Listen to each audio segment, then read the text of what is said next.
Amém. Bom dia. Graça e paz da parte de Jesus de Nazaré. Você está feliz? Foi ministrado? Eu já fui grandemente ministrado. Antes de me apresentar, uma honra rever alguns amigos queridos, André, Julião, sempre um privilégio. E André, eu gosto de algumas coisas no culto, quando eu não falo o que eu vou pregar, quando não tem nenhum combinado, mas parece que a gente combinou. E com o tempo você vai perceber, e as pessoas vão achar que a gente combinou, eu acho, porque vai parecer. Eu sou o pastor Bruno Ramos, tenho 37 anos, sou casado com aquela mulher linda que está ali, só não vou pedir para ela ficar em pé, porque o nosso mais novo acabou de dormir nos braços dela, e ele é um pouquinho pesado, mas depois vocês vão poder ver de perto como ela é bonita, e como Deus foi bondoso comigo. Então talvez você olhe e pense assim, será que ela perdeu alguma aposta? Não, é que Deus tem a mania de surpreender os seus servos, e me deu essa bênção. E aí temos uma filha mais velha que eu nem sei por onde ela está. Ela chegou comigo, mas ela já sumiu. E eu acho que ela está lá embaixo com as crianças, já se achou e está lá.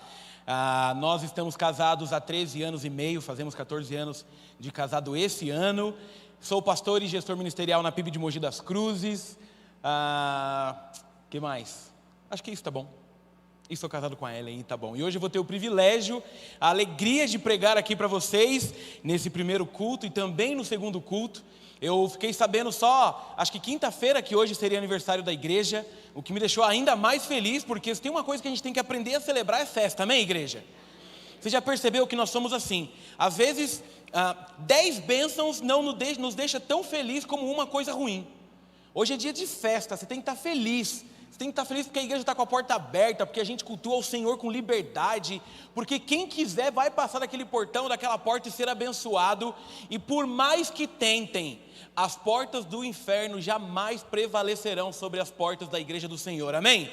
Então uma manhã de festa, de celebração, e eu quero já fazer um desafio, eu só vou fazer esse desafio, fique em paz, porque como eu vou pregar à noite, e hoje é aniversário da igreja, eu tenho para mim que todo aniversário de igreja, a gente tem que dar um presente para quem? Para a igreja. Quem que é o dono da igreja? Se a igreja estiver bem, Jesus está bem. Então eu posso te fazer um desafio. Só concordo se você falar assim. Mesmo? Você promete que vai cumprir?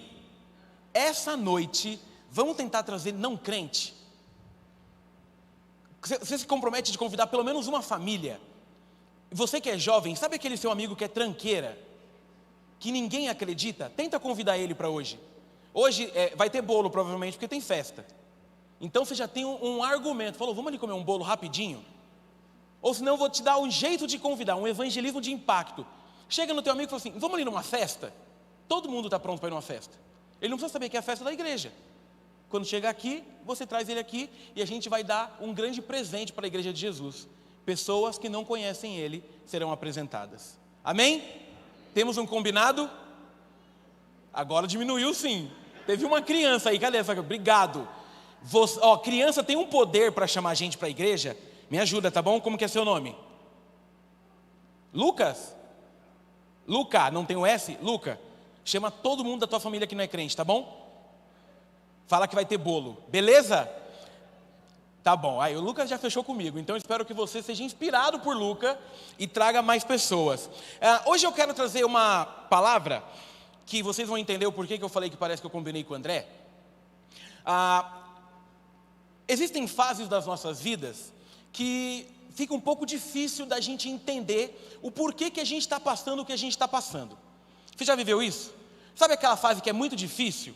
Existem momentos das nossas vidas, e isso é comum, tá bom? Que você até questiona se Deus realmente te ama. Você já passou por isso? Não precisa fazer essa pergunta retórica, porque a gente tem medo às vezes de assumir algumas coisas. Existem fases da nossa vida que a gente acha que Deus está confundindo a gente com José do Egito. Tudo dá errado. É perseguição atrás de perseguição. Existem fases que nós vivemos tragédias incontáveis. Coisas ruins se repetem. Existem fases que nós percebemos que erramos bastante e a conta chegou. E essas fases, elas têm o poder de gerar dores expressivas no nosso ser. E a primeira coisa que essas fases abalam em nós é o quê? A nossa fé. Em especial, eu gostei muito da palavra do Guerra hoje de manhã. Dependendo do que você está consumindo na área de teologia, talvez o evangelho triunfalista já alcançou o teu coração. Aquele tipo de pregação que diz assim: não, depois de Jesus seus problemas acabaram. Aquele evangelho que diz assim: não, agora que você se converteu, tudo tranquilo. É assim, gente? Só piora. E por que só piora? Porque nós não estamos num mundo onde o reino de Jesus é absoluto. Porque o pecado faz parte da jornada. Então a gente começa a viver fases que parecem que tudo vai dar errado, que tudo é complicado. Talvez você esteja aqui esta manhã e você fez uma oração na tua casa dizendo assim: Deus, é a última chance que eu te dou. É a última vez. Eu não vou tentar de novo. Eu já percebi que é comigo. Eu já percebi que não tem jeito. Mas aqui, irmãos, eu quero tentar trabalhar uma máxima do coração humano sobre o teu coração. Existem duas máximas que eu sempre trabalho muito, que pode fazer uma análise da tua vida. Nós somos, vem de nós, em especial brasileiros. A primeira delas é: às vezes nós temos grandes amigos, pessoas boas dos nossos lados, e nós não damos o direito de quem está do nosso lado de errar. 10 coisas positivas são rapidamente substituídas por uma negativa. E com isso nós encerramos amizades, ciclos, nós brigamos, nós terminamos até casamentos.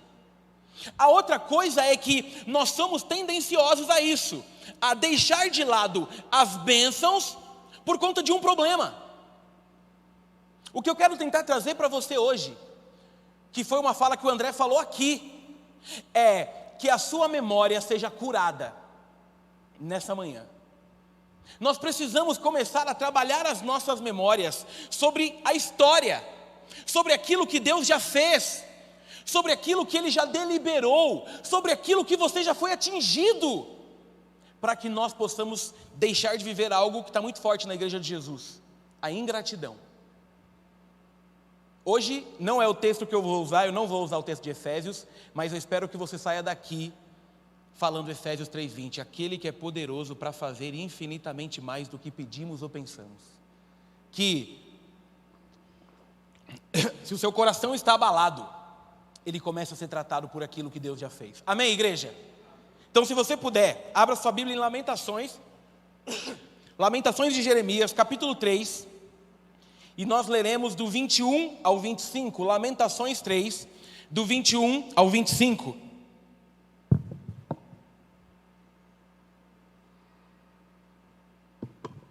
Isso, já está ali na projeção. Vou esperar um pouquinho para que você possa, caso queira anotar e achar. Se você achou, diga achei. Se você não achou, diga me ajude. Você que ouviu, me ajude, ajuda a irmã do lado. Não é um texto fácil de achar. Você que não trouxe, pode olhar lá para a tela. E a minha versão diz assim: quero trazer à memória o que me pode dar esperança. As misericórdias do Senhor são a causa de não sermos consumidos, porque as suas misericórdias não têm fim, renovam-se a cada manhã, grande é a tua fidelidade. A minha porção é o Senhor, diz a minha alma, portanto esperarei nele. Bom é o Senhor para os que esperam por ele, para a alma que o busca. Amém?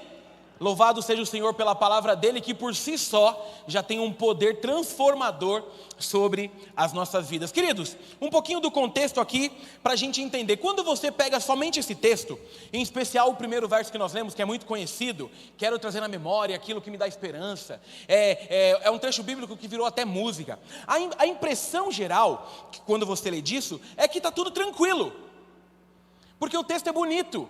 Ele fala sobre uma memória recarregada e ele fala sobre aquilo que Deus é. Mas é muito interessante o contexto que está acontecendo.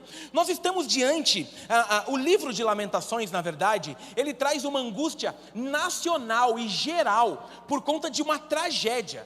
Além disso, nós estamos aqui numa espécie de teodiceia. A destruição de Jerusalém para os caldeus, como resultado da quebra da aliança com Javé, faz com que o povo passe por isso. Nós estamos vivendo um ambiente onde a Babilônia domina tudo, Israel começa a ser detonado por tudo, A destruição toma conta de um país, de uma nação, as coisas são perdidas, coisas ruins estão acontecendo. O reino de Judá, o reino do sul, a cidade de Jerusalém estava em pecado profundo. Eles estão vivendo uma espécie de pagando a conta daquilo que fizeram de errado. E aí a tragédia começa a tomar conta de tudo. No ano de 586 a.C., a cidade ela é invadida, ela é destruída, os muros são arrasados, o templo vem abaixo, tudo de ruim acontece. Crianças e idosos sofrendo nas mãos dos soldados, porque não existia qualquer tipo de cuidado.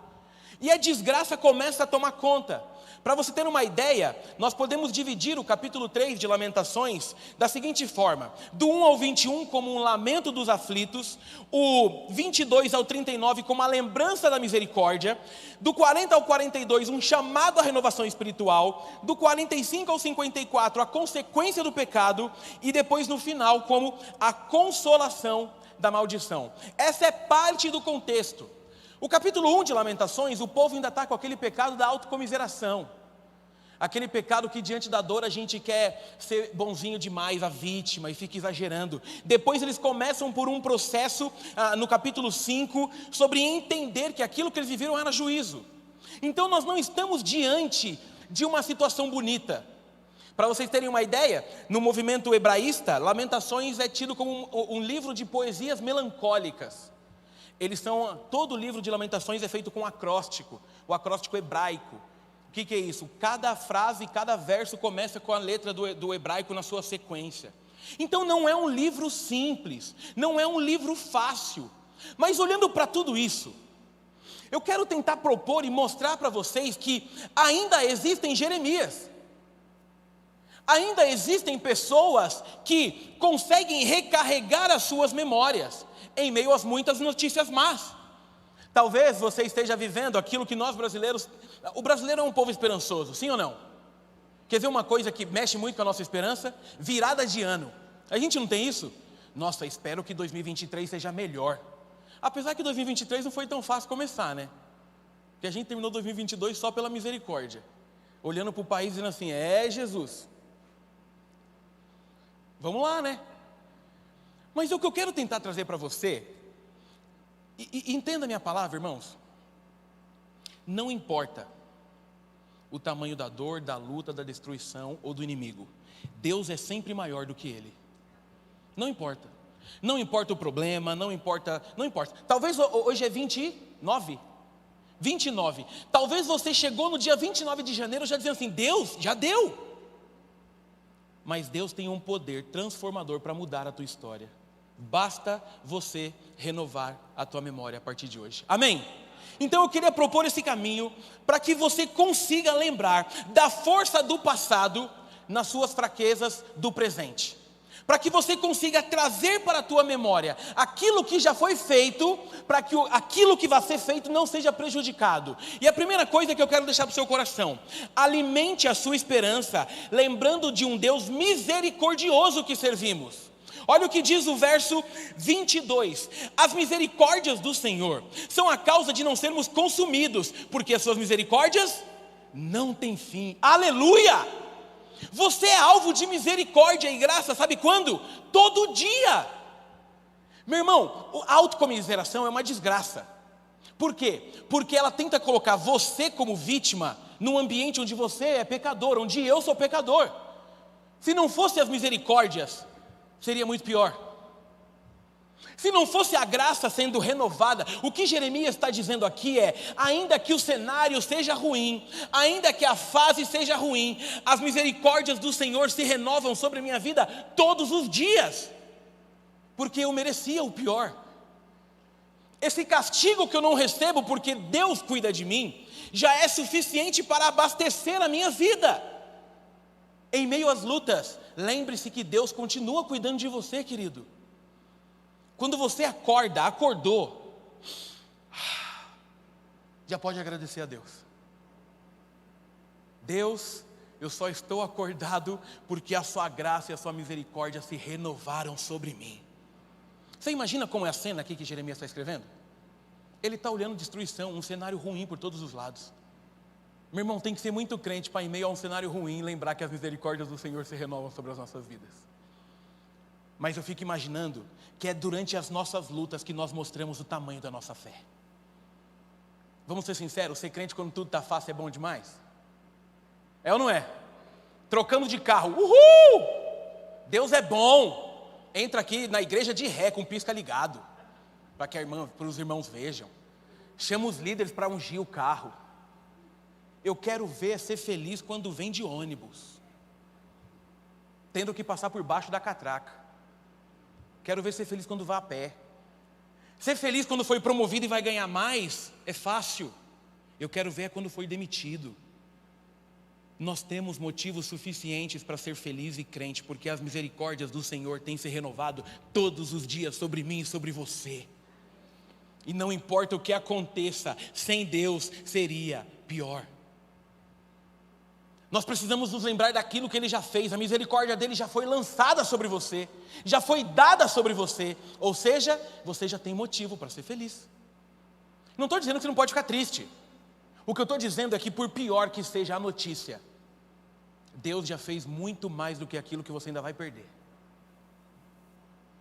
Deus pede para nos lembrar, sabe o quê? Que a promessa dEle ainda não se cumpriu por inteira. Mas a misericórdia e a graça se renovando de dia em dia, nós chegaremos nela. Portanto, ainda que você esteja vivendo grandes lutas, lembre-se que você só está aqui porque as misericórdias foram renovadas sobre a sua vida nessa manhã. E serão amanhã de novo. E serão depois de amanhã de novo. E serão até que Ele venha. E você nem precise mais dela, porque você vai estar com Ele na eternidade. Amém? Segunda coisa que eu quero deixar para o seu coração: a sua esperança deve estar no Deus que é fiel e cuida de nós. Olha o que diz o texto, é sério, quando você lê essa parte, fala assim: Jeremias, você não me ajuda a ser crente. Ele continua e diz assim, renova-se a cada manhã, porque grande é a tua fidelidade. Jeremias está olhando a tragédia e o deserto e está dizendo: Senhor, grande é a tua fidelidade. Aqui tem um convite para você se lembrar daquilo que Deus já prometeu e fez. Ele é fiel. O problema é que nós estamos tentando trazer a fidelidade do Senhor para os momentos daquilo que a gente está entregando. Lindos, olha que interessante. Nós estamos diante de um cenário que Deus já havia libertado o povo. Deus já havia provido o povo. Deus já havia dado para eles muito mais do que eles mereciam. Porém, o ciclo bíblico, se você já estudou a Bíblia, você vai saber. Qual que é o ciclo bíblico entre Deus e nós, humanidade? É o mesmo, a história inteira. Nós erramos, Deus perdoa, Deus ajusta. Mas quando a gente quer voltar a andar sozinho, nós erramos. E Deus perdoa, e Deus ajusta. Esse é o ciclo. Deus já havia libertado o povo havia pedido rei, Deus deu reis, Davi foi lá, fez de tudo, mas de novo, por conta daquilo que o povo faz errado, dando ênfase para o pecado, o povo falha e começa a pagar as consequências. Mas olha que interessante, a fidelidade de Deus não muda. Meu irmão, não atrele a fidelidade de Deus ao que você faz, não compare a fidelidade de Deus com a tua. Deus é fiel em todo tempo e não falha. Você já se sentiu o pior dos pecadores por causa de alguma coisa que você fez? Não é interessante? Porque basta chegar na presença de Jesus e se prostrar que você se sente abraçado, amado e restaurado. A fidelidade dele não tem fim. Quero te lembrar uma coisa bem interessante sobre a fidelidade de Deus. Deus, ele não falou para a gente que a nossa vida seria tranquila, mas ele garantiu para a gente que estaria com a gente todos os dias da nossa vida. Se Deus é fiel e falou que estaria com você todos os dias da sua vida, deixa eu te lembrar de uma coisa: Deus está com você todos os dias da sua vida. Deus está com você agora, na sua pior dor. Tem um exemplo que eu amo usar nas minhas pregações. Às vezes a gente acha que Jesus, ele só está presente no templo, no domingo, no culto, no momento que eu estou cantando, no momento que eu estou louvando. Não. Deixa eu te contar uma coisa. Lembra aí de um dia feliz da sua vida. O mais feliz, consegue lembrar? Lembrou? Para alguns talvez o casamento, para outros talvez o nascimento de um filho, para outros talvez passar na faculdade, talvez comprar um carro. Lembrou desse momento? Jesus estava do seu lado, felizão assim. Aê! Vai casar, olha, feinho desse jeito e vai casar, olha. Vai começar no emprego novo, ó. Aí você comprou o carro novo, zero, pegou a chave e Jesus fez, vou andar com você. Ele está junto. Agora lembra da pior tragédia que você já viveu? Lembrou? Perdeu alguém que você amava muito? Perdeu um emprego? Teu filho está longe de Jesus? Teus pais estão longe de Jesus? Você já teve que zelar uma pessoa que você amava muito? Deixa eu te dizer uma coisa. Nesse dia Jesus estava do seu lado também te abraçando assim, ó. Jesus também estava chorando nesse dia, porque Ele te ama também. Foi nesse dia que Ele tentou talvez dizer para você, veja, a morte só existe porque o pecado entrou no mundo, não fazia parte do plano. Porque Ele é fiel. Então, não coloque a fidelidade de Deus em xeque por conta da tua fase. Ele é fiel por aquilo que Ele é e não por aquilo que você acha. Na dor Deus é fiel.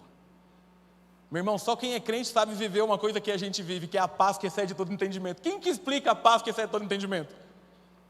O mundo está desmoronando e a gente está de joelho orando. A gente é louco para o mundo.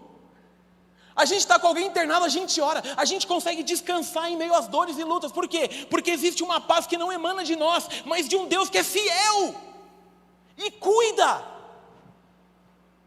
A fidelidade não tem fim. Aquilo que Ele prometeu, Ele vai cumprir. Aquilo que está garantido na palavra dEle vai acontecer. Portanto, qual que é a nossa parte? Apenas restaure a sua memória e mantenha-se firme. Nenhum deserto é eterno, todo deserto é passageiro. E mesmo em meio ao deserto, pode faltar água, mas a água da vida está contigo lá também. A fidelidade do Senhor se renovou na sua vida hoje. Hoje. E o Deus que é fiel não muda. Amém, igreja? Terceira coisa, mantenha a sua esperança firme. Sabe por quê? Porque você serve a um Deus que é bom. Olha o texto como vai seguir no 25. Bom é o Senhor para os que esperam por Ele, para a alma que o busca. Deus é bom. Você pode repetir isso? Deus é bom. Em meio às lutas, Deus é bom. Em meio às dificuldades, Deus é bom. Nós precisamos entender aquilo que é vontade soberana e vontade absoluta e aquilo que é permitido. Mas Deus não mede e não perde a sua bondade. Só que aqui o texto está sendo bem claro, para aqueles que o buscam, para aqueles que têm a alma inclinada para Ele, Deus tem cuidado de nós. E a bondade de Deus não tem a ver com a tua fase, tem a ver com aquilo que Ele já fez. Se aquilo que Deus fez não é suficiente, irmãos, nada será. Se aquilo que Ele fez com o Filho dEle na cruz não for suficiente para você dizer Deus é bom, nada mais será. E aqui tem um problema para nós. Porque Jeremias, quando escreve, ele está com a memória sendo abastecida e dizendo que Deus é bom, mas é muito antes de Jesus. E ele já dizia, Deus é bom. Imagina para a gente agora, que já estamos há 2000 anos depois de um dos maiores atos de amor, ou melhor, do maior ato de amor que o ser humano já viu. Portanto, não mencione, não condicione a bondade de Deus à tua fase. Deus é bom. Deus ainda é o seu lugar de refúgio. Deus ainda é aquele que promove aquilo que você precisa. Deus ainda é um Deus que está sim preocupado com o que você está vivendo. A diferença é que nós precisamos nos lembrar que parte do que passamos é derivado de um mundo de pecado, mas Deus é bom. Meu irmão, uma das coisas mais difíceis que eu já passei no meu ministério, na minha vida, foi ter que fazer um velório de uma criança de 9 anos, que morreu no dia do aniversário de 9 anos. Foi uma das coisas mais difíceis da minha vida. Uma das histórias que eu tento, quando eu conto eu já me emociono automaticamente, tanto é que nem estava anotado aqui para eu falar, mas eu me lembrei, porque para mim foi o dia que eu entendi uma bondade de um jeito que não dá para explicar. Lembro quando meu celular tocou de madrugada, a família chorando, e a gente já estava orando e lutando, porque ninguém descobriu o que ela tinha, e quando eu ouvi o choro de madrugada, eu já falei, ela se foi. Atravessei a cidade, fui lá para o outro lado, eles moravam lá para o lado de Embu das Artes, e eu lembro que eu fui conversando com Deus, e assim, Deus, eu não estou pronto para fazer esse negócio. Quem me conhece sabe, eu sou apaixonado loucamente pelos meus filhos. Depois da salvação, meus filhos são uma das coisas mais preciosas que Deus já me deu. E eu tive que ir ali, fazer um velório de uma criança, e o que me marcou, foi o culto que a gente prestou a Deus em meio à dor. E aí eu fiquei me lembrando de uma cena, aquele caixãozinho pequeno, branco, a avó que era da nossa igreja, a família inteira era da nossa igreja, todos eram do nosso convívio, e a avó começou a cantar: se Deus fizer, Ele é Deus; se não fizer, Ele é Deus; se a porta abrir, Ele é Deus; mas se fechar, Ele continua sendo Deus. A bondade de Deus está pautada na essência daquilo que Ele é, de ter resgatado miseráveis pecadores como a gente, e garantir através do próprio Filho dEle, que um dia a gente vai estar com Ele na eternidade. O que você está passando aqui é passageiro, mas por conta da bondade desse Deus que nós amamos, um dia Ele vai chegar em você, vai secar a sua última lágrima e vai dizer: agora acabou. Agora a gente vai ficar junto por toda a eternidade. Não existirá mais choro, não existirá mais dor, não existirá mais perda, não existirá mais problemas. O que existirá é você com Ele, desfrutando dessa bondade maravilhosa. E aqui eu não estou usando essa pregação para menosprezar a sua dor, mas o que eu estou dizendo é que a bondade, a fidelidade e as misericórdias do Senhor não estão condicionadas naquilo que você é, mas naquilo que Ele é. E por isso elas estão garantidas até o final da tua história. Salmo 136:1 diz: rendei graças ao Senhor porque Ele é bom, porque a sua misericórdia dura para sempre. E tem uma música antiga que é um salmos que a gente amava cantar, que é o Salmo 100, de 1 a 5, celebrai com júbilo ao Senhor todas as terras, servi ao Senhor com alegria e apresentai-vos diante dEle com cântico. Sabei que o Senhor é Deus, foi Ele quem nos fez e dEle somos o seu povo, rebanho do seu pastoreio. Entrai por suas portas com ações de graças e nos seus átrios com hinos de louvor. Rendei-lhe graças e bendizei-lhe o nome, porque o Senhor é bom, as suas misericórdias duram para sempre, de geração em geração, e a sua fidelidade. Aleluia! Esse é o Deus que nós servimos. Portanto, irmãos, o que você talvez esteja passando, talvez o seu esfriamento, talvez o seu problema de achar que Deus não gosta de você, é porque sobre a sua memória você deixou de abastecê-la com aquilo que Ele já fez. Quantos aqui já não viveram grandes milagres da parte de Deus? Quantos aqui já não foram desenganados por médicos e estão aqui? Quantos aqui já não foram visitar parentes no hospital desenganados por médicos? Quantos aqui acharam que não tinha mais jeito? O que falta é você lembrar aquilo que Ele já fez por você. Ah, eu nunca vivi um grande milagre, Brunão, então eu posso reclamar. Então eu vou te lembrar de uma coisa: Deus amou você de tal maneira que entregou o Filho dEle para morrer no teu lugar na cruz. Reabasteça a sua memória com aquilo que Ele já fez, para que as dores de agora não derrubem a tua fé. Há um Deus que está aqui, aí, pronto para te abraçar. Em especial se você estiver dizendo no seu coração: pois é, eu fiz com que as lutas me afastassem dEle, eu não quero mais que isso aconteça. Para concluir, olhe para tudo que Ele já fez e abasteça a sua esperança. Aquilo que Ele já fez é suficiente para que tenhamos força, e que Deus continue abençoando você, essa igreja, e que vocês não deixem de contar para o mundo tudo o que Ele já fez. Talvez o que esteja faltando para você lembrar disso tudo é você voltar a ficar pertinho dEle. O que esteja faltando, talvez, para que isso tudo seja verdade, é diante da dor, você lembrar que tem um lugar para você correr, tem um refúgio garantido, tem alguém esperando para ouvir o teu choro, o teu lamento, a tua dor. Talvez o que esteja faltando é você falar para Deus o que as coisas ruins têm gerado de experiência sobre o teu coração. Volto a dizer, Jeremias não está escrevendo isso aqui num contexto de um resort com a perna para o alto tomando água de coco. Ele está escrevendo isso aqui em meio a lutas, guerras, tormentas, mas a grande diferença é que ele conhecia o Deus que ele servia. A história é restaurada, a história é renovada, e Jesus vem ainda para concluir essa história. O que falta é a gente permitir que Deus seja Deus nas nossas vidas, em todas as áreas, independente do que aconteça. Amém? Você pode fechar os seus olhos? Eu queria terminar essa pregação orando por você.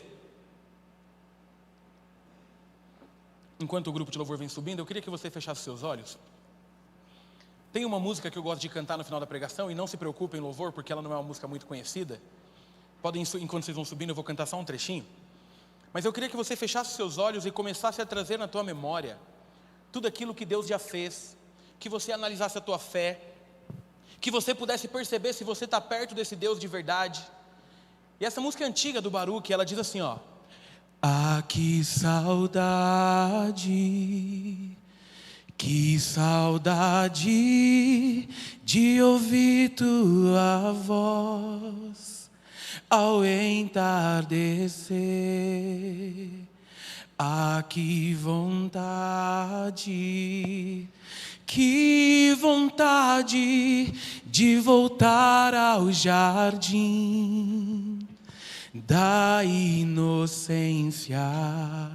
Se eu pudesse, voltaria atrás e não faria novamente o que eu fiz. Troquei minha comunhão pela escuridão da noite, em trevas tornei os meus dias. Ah, que vontade de andar contigo pelo jardim, na viração dos dias, pegar em tuas mãos e voar pela imensidão da terra e te adorar. Ah, que vontade de dizer a ti tudo que eu aprendi nesse jardim da inocência. Senhor Jesus, eu quero agradecer ao Senhor. Agradecer porque às vezes nós precisamos reativar a nossa memória, recuperar a nossa memória, para lembrar de tudo aquilo que o Senhor já fez por nós. Ah, Pai, depois de enviar Jesus na cruz do Calvário, nada será mais importante, e nenhuma dor sobreporá isso que o Senhor fez por nós. Obrigado porque mesmo em meio às lutas, às fraquezas, aos momentos que nossa fé está abalada, o Senhor faz questão de falar conosco. O Senhor faz questão de chegar de novo em nós dizendo: confia em mim, eu sou bom, eu sou misericordioso, eu sou amoroso, eu cuido de você. O Senhor faz questão de reativar a nossa memória com todo o afeto e carinho que o Senhor tem por nós. Obrigado por não desistir dos nossos recomeços. E obrigado porque através do Senhor nós temos a chance de reescrever as nossas histórias. Obrigado, Jesus, por não desistir dos nossos recomeços e por nos amar de uma forma tão incrível. Fica com a gente, fica com a tua igreja. Obrigado por essa igreja, por mais um ano de vida. Obrigado porque esse lugar é um ponto de encontro entre o Senhor e os pecadores. E continue usando as nossas vidas para viver a intensidade do teu reino. Obrigado por cada pessoa que entrou aqui hoje desanimada, triste, abalada, aflita. Em nome de Jesus, que se sintam abraçadas pelo Senhor e que possam ouvir no íntimo do seu coração: eu estou contigo todos os dias. Fica com a gente nesse domingo, é a nossa oração em nome de Jesus. Amém e amém. Deus abençoe, queridos.